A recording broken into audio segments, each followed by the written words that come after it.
we go. Another episode of Top Cal Tuesday. I'm your host, Peter A. DeLuca, coming to you from Marc Silvestri's office. Yeah, he's working right over there, hard at work, drawing pages. We're right in the middle of the Cyberverse. When we started this, we started with Cyberforce issue 0. We went into Cyberforce miniseries, into Cyberforce monthly, Killer Instinct crossover, all of this stuff with Deathmate Black. But now we're at the middle. Cyberforce as a universe is coming to an end. This is the beginning of the end for its spin-off title, Codename Strykeforce. Stryker, the mercenary with multiple arms on one side. How does he even do anything with it? We don't know. Popular enough character, he gets a spin-off. I absolutely love the characters. I love even what Steve Gerber does in these later issues. This series transforms into a Monster of the Week, a weekly adventure, very serial, very pulp, with great characters and great relationships. The artwork evolves and gets better. You guys will see that. We're leading into issue 14. We're at issue 10 now. But every 2 issues is basically a monster arc. I'll show you that as well.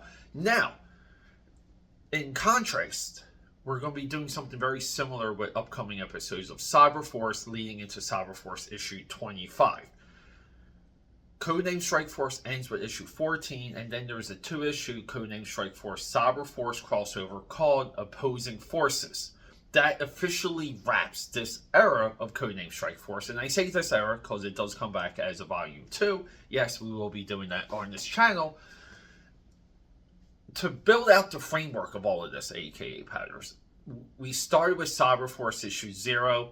The Cyberforce universe, or the Cyberverse as I call it, it needs to fade out and into Witchblade and Darkness. We profile Witchblade and Darkness on this channel for Top Cal Tuesday, just to build a couple teasers, because I know a lot of you want me to get to that material. But I'm sorry, we're going in order, so let's get into it.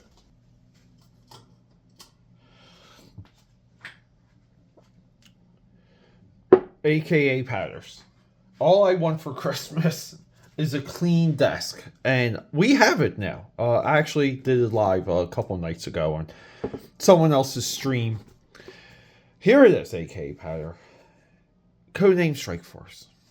From a clean desk. So cheers to that. Get yourself some of that morning coffee. No energy drinks this year, AKAPADers. And as you guys know, say hello to Crypt and Pike, the mascots of this table. They're now dual mascots. They've negotiated a new contract. They will share the credit. So when it comes to those 2 characters, I've been popping on other people's streams, working on pieces like this. So just be on the lookout on my socials. I do my best to promote my appearances when I'm live, if I'm not live on this channel. This is a Pike and Crypt piece I was working on yesterday.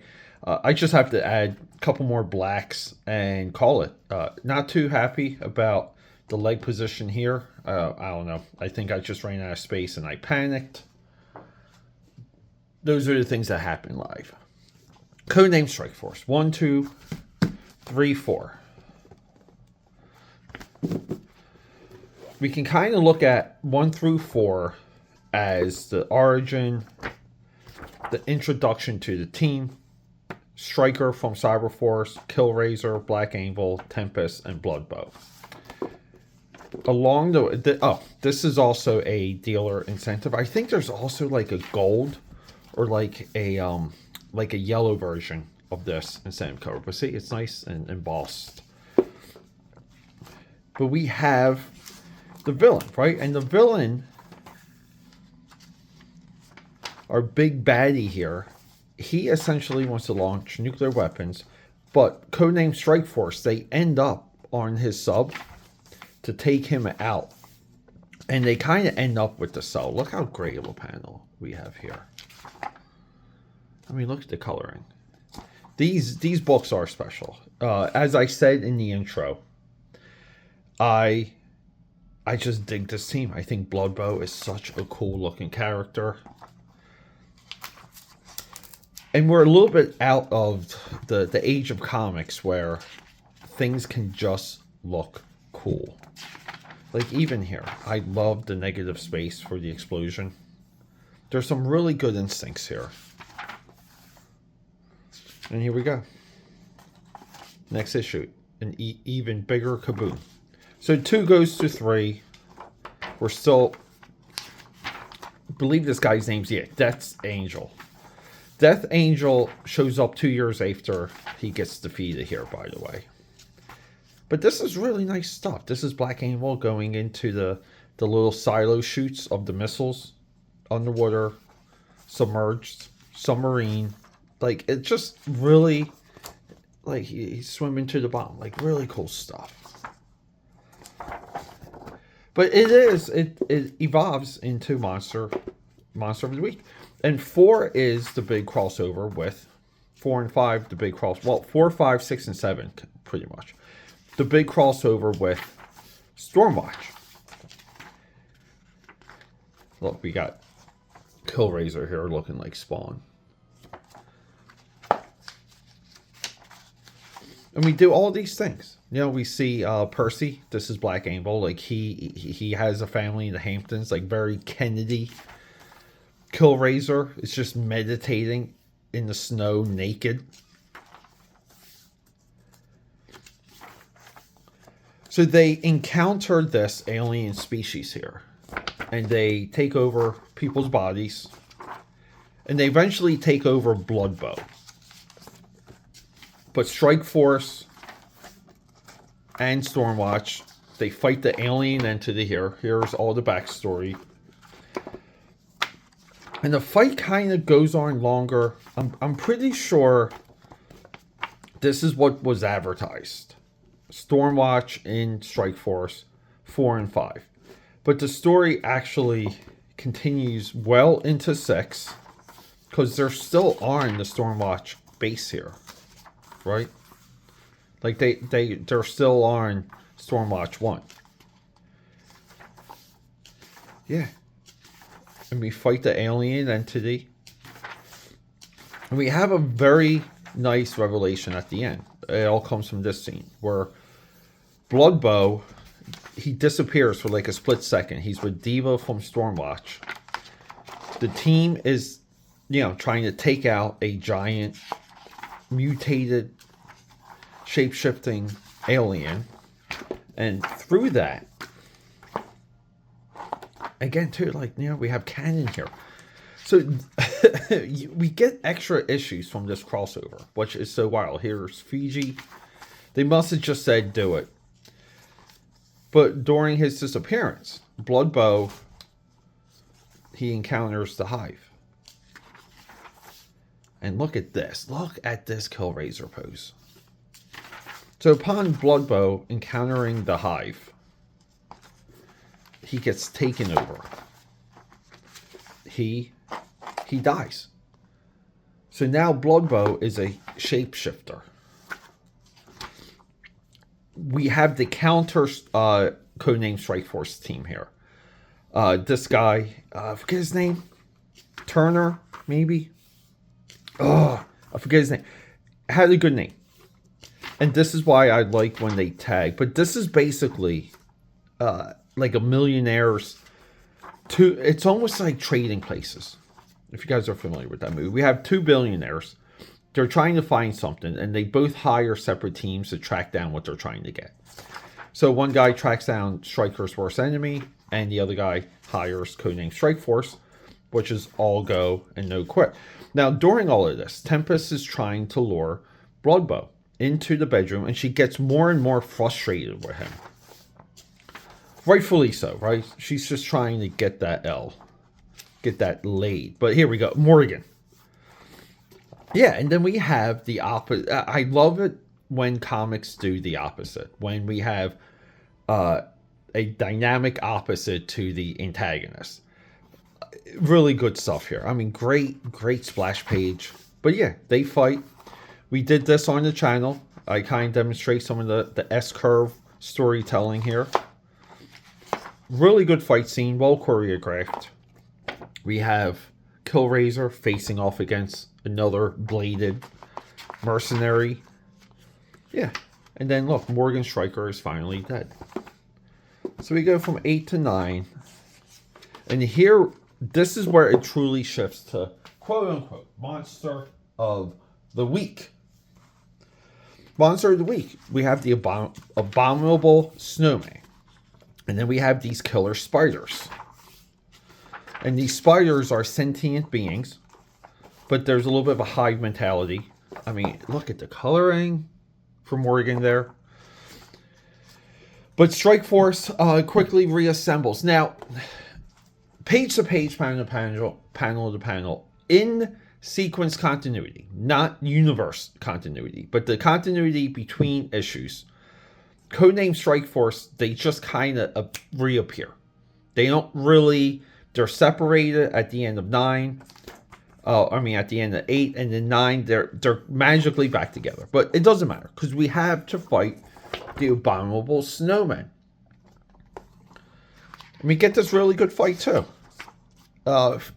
Face off number 2. Everyone fights their dynamic opposite, and you guys can guess who wins. Now, the brothers, I believe, right? They're looking for like this fountain of youth. I'm pretty sure they get collapsed on, and then we find out that the lovable Yetis are, they're just family-oriented individuals, and they just want to, I don't know, just hang out and watch Netflix and get some TV dinners together. Nice helicopter here. Yeah, and then they do get some of the Fountain of Youth, and it has like a hook ending. It has like a Twilight Zone ending. I don't think it works, and I think it speeds up his aging process. So, Monster of the Week continues. We get to 10. So, those spider creatures you saw earlier, right now we're in the sub, Death Angel sub, fully established. Look at that. Look, coloring, the light coming in through the ocean, that breaks the panel. Really interesting, creative stuff. And then we have Stryker's like Dominique Beener. This is his go-to person. So Dominique Beener is a new character that they introduced that basically is the conduit between Stryker and Washington, D.C. And she facilitates a lot of his deals. We also have Bloodbow becoming, well, I guess we can say transgender. Isn't that amazing? All the way back in 1995, they were doing this. Bloodbow's design is so simple, unique, and perfect. It works in male or female. Just saying. But yeah, so Dominique is driving sales, trying to get Stryker to stay on mission, stay on cue. Buys a hot dog here. And we get into more of Bloodbow's life. We previously saw him meditating naked in the snow. Now he's doing all these Eastern philosophy things where it's mind over matter, and he's just trying to control his power a little bit more. Stryker here, just casually eating a hot dog, thwarts a purse theft. You don't do that around Stryker. But then it's like, it's all missions go. And they hit the jungle. They start fighting these giant spider creatures. Great pose here too for Bloodbow. And during all of this, the big interesting hook is they're trying to track down a senator's daughter. They're in the jungle. They trace the daughter to the jungle. And Bloodbow is slowly losing confidence because Bloodbow doesn't have the skills of the real Bloodbow because it's an alien, right? And it doesn't want to get discovered. And along the way, Tempest is not letting go of that D. She's still dreaming about that D. Look at that camel. I love the simplicity of this design too, AKAPAD. But yeah, guys, we have a Photoshop lens flare. We have looks like we have stock photography of some clouds, but some nice effects on the clouds to kind of like add noise and just like blend it just so it looks a little bit more natural. You know, like by natural I mean like illustrative, like it fits in the comic. So we have a rocket, and here we go. We got to do some amazing things. Evasive maneuvers. Black Anvil jumps out, rides the rocket explodes, and he just, I love this, he just falls to earth. Poof, tunk, fruit, rolls. We see him smoldering. Thirsty, can you spare a Snapple? Guys, Snapple was everything during this time. Snapple was everything. Then we have Dominique here. She's relaying the information to Washington, and she's like, look, I don't have any news, but I haven't heard back from Stryker. That's a good sign. I think her definition right here is, this is why we have supporting characters, because the supporting characters are here to speak directly to us. But before we get to those balloons, look how economically perfect of a cityscape this is. Sells, you know, we transition on the page from Washington DC, from DC to New York. We just need two establishing panels.